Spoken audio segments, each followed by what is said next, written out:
Hi, very good evening. ఈరోజు మన topic వచ్చేసి గునుగు పువ్వు గురించి ఎక్స్ప్లెయిన్ చేస్తున్నాను. నా స్మాల్ రిక్వెస్ట్, నా వీడియోలు కనుక ఎవరికైనా నచ్చితే లైక్ చేయండి, షేర్ చేయండి, కామెంట్ చేయండి. కొత్త వాళ్ళైతే సబ్స్క్రైబ్ చేసుకోండి, నన్ను సపోర్ట్ చేయండి. మీరు సపోర్ట్ చేయడం వల్లనే కొత్త ఇన్ఫర్మేషన్ మీ ముందుకు తీసుకొస్తా వీడియో రూపంలో. ఈరోజు మొత్తం మనం గునుగు పువ్వు గురించి తెలుసుకుందాం. గునుగు పువ్వు ఒక శాస్త్రీయనామం వచ్చేసి మనకు సిలోషియా అర్జెంటీనా ప్లాంట్ అన్నమాట.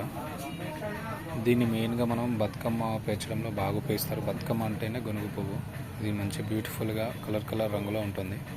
బతుకమ్మ పేర్చడానికి మ్యాగ్జిమం ఉపయోగిస్తారు. దీన్ని అలంకరణలో కూడా ఉపయోగిస్తారు. అలంకరణ అంటే మన డెకరేషన్ కోసం కూడా బాగా వాడతారు అన్నమాట ఈ పువ్వుని. నెక్స్ట్ వచ్చేసి ఈ పువ్వు మొక్కలు అనేది ఔషధ గుణాలను కలిగి ఉంటాయి. ప్రతి ఒక్కరు కూడా ఆయుర్వేదిక్ అన్నమాట. ఇవి లీఫ్ కానీ, కాండం కానీ, ఫ్లవర్ కానీ ప్రతి ఒక్కరు కూడా ఔషధ గుణాన్ని కలిగి ఉంటాయి అన్నట్టు. అదేవిధంగా ఈ మొక్క ఏంటంటే anti bacterial, anti diabetic, anti oxidant. దీంట్లో పుష్కలంగా లక్షణాలు ఉంటాయి. సో అందుకని దీన్ని ఆయుర్వేద మొక్క అని అంటారు.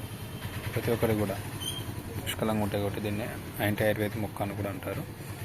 మనకు వీటి ఆకులు ఉంటాయి కదా, వీటి ఆకులు ఏం చేస్తాయంటే మన చర్మం మీద ఉంటాయి కదా దద్దులు, అవి దెబ్బలు, గాయాలు, వాటిని తగ్గించడానికి ఉపయోగపడుతుంది అన్నమాట ఆకులు.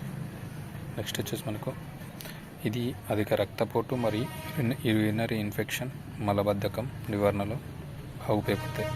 రక్తపోటులో కూడా బాగా ఉపయోగపడతా ఉంటాయి ఈ మొక్క ప్రతి ఒక్క భాగం కూడా. అదేవిధంగా యూరినరీ ఇన్ఫెక్షన్స్ అంటే మనకు యూరినరీ ఇన్ఫెక్షన్స్ ఉన్నా కానీ దాంట్లో కూడా ఉపయోగపడుతుంది. అదేవిధంగా మలబద్ధకం ఉన్నా కానీ ఉపయోగపడుతుంది. So thank you very much. ఈ వీడియో నచ్చితే లైక్ చేయండి, షేర్ చేయండి, కామెంట్ చేయండి, నాకు సపోర్ట్ చేయండి. మళ్ళీ కొత్త వీడియోతో మంచి టాపిక్తో మళ్ళీ మేము ముందుకు వస్తాను. Thank you, bye.